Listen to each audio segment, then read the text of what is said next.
Greetings and welcome to the Fan Perspective. I'm your host Nathan Allen. This is WNBA Weekly, the show where twice a week, usually on Mondays and Fridays, I will stand in front of this camera and talk about things that have happened recently in the association and things I'm looking forward to in the upcoming days. We had a very busy week full of a lot of interesting action, so let's get right down to it.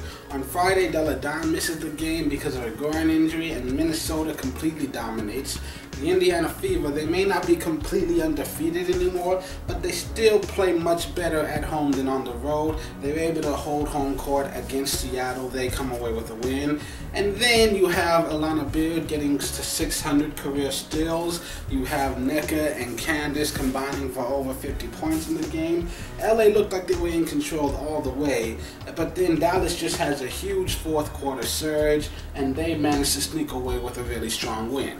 On Saturday, Jewell Lloyd has another double-double, and the Connecticut Sun end up beating the Atlanta Dream by 33 points. That is a huge margin of victory. Atlanta has now lost 3 straight. Then you have the Stars and the Sky. That game ends up going into overtime. Stephanie Dawson has a new career high with 25 points. Chicago manages to hang on for the victory, but it's hard to feel proud of them because they finally end their losing streak, yes, but it still took overtime to beat the only winless team in the league. So even though they finally get a win, I still find myself continuing to lose more faith in them. And then, of course, you finish up the night with LA versus the Mercury. And oh my God, that was a very exciting game. You have Griner and Taurasi both having huge scoring nights, of course. But then you have LA, very balanced effort. All 5 of their starters went double figures. Chelsea Gray, 24 points, 8 assists. She leads the Sparks to a bounce-back win. Then on Sunday, Breanna Stewart and Sue Bird both have double-doubles. Seattle's big 3 combining for 63 points. But Tina Charles also has a double-double. She's one of 5 players who scores in double figures. The Liberty, a late surge, helps them grab the win. Then you've got Delle Donne returning to action. She scores 25 points. The Indiana Fever still winless on the road this year. And then, of course, Sylvia Fowles pulls on a season-high 30 points. And Minnesota still unbeaten this year. So after that wild weekend, here are your current standings.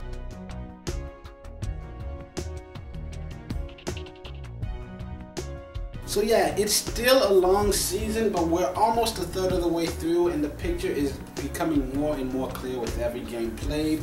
You've got Minnesota, who since day one has remained undefeated, stayed at the very top. And you've got San Antonio, who since day one has remained completely winless, stayed at the very bottom. Good news is there are a lot of really great seniors coming out of college next year. I think next year's draft is going to be a very good one for us. Got a couple of teams like New York, Washington, LA, they're kind of starting to separate themselves from the pack a little bit. We got a couple of teams like the Dream and the Sky. The Sky, their only 2 wins this year have been against the winless Stars and the Atlanta Dream, whose stock is rapidly falling. And then the rest of the league is kind of a jumbled up mess right now. Don't let the records fool you, because with teams like Connecticut, Dallas, Seattle, Phoenix, they can beat pretty much anyone in this league. It's just, you've seen them beat top tier teams. You've seen them be very competitive. It's just they've had a few bad breaks. A couple of missed shots here, made shots there. Dallas could easily be a 6-3 team right now. So even though it's still very early into the season and nothing officially decided yet, so far, when I look at my power rankings and how I predicted the season would turn out, the only thing that I would change is that I think the Sun have a really legitimate chance of possibly making the playoffs if Jewell just continues to dominate as she has. And they can get themselves a few good winning streaks going here and there. It doesn't have to be 10 games, just 3 or 4 in a row every now and then. And they'll be right in the fight with all the best of them. And of course, Chicago, who has just been surprisingly shitty, despite a very high level of talent on the roster. But yeah, it's a very long season to go. There's still going to be plenty of shuffling left to go before all is said and done. So in the meantime, we move on to the segment where I talk about all the games that are being played in the upcoming week.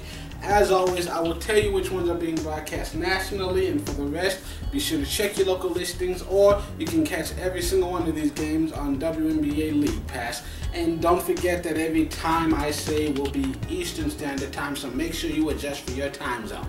On Tuesday, you've got a couple of 10 p.m. games. You got the Dream versus the Storm on ESPN3. You got the Wings versus the Sparks on ESPN2. For those of you who listened to me when I said don't get too excited over their hot start, Atlanta, after beginning the season 3-0, have now dropped 4 of their last 5 games. They've fallen back to a 400 team, and they're very close to getting knocked out of the playoffs. And they're facing the Storm team that, they've lost a couple of really tough games against some really talented teams. They're looking to bounce back. On Wednesday, you've got the Liberty versus the Sun at 7. You've got the double-double machines, Tina Charles, Jonquel Jones, Kia Stokes. She hasn't done it as consistently scoring-wise, but she's still a dominant force in that paint. This is going to be an exciting game to watch. On Thursday, you've got the Dream versus the Fever. That's a 7 o'clock game. And the Fever, even though they've struggled at times and they've stayed at 500 all season, the one thing you can count on is that they play very well at home. So the Dream could be in for a very long week. And then you also have the Stars at the Sparks. And I actually stopped to look it up out of curiosity. I haven't watched the WNBA with much regularity except for the past 10 years.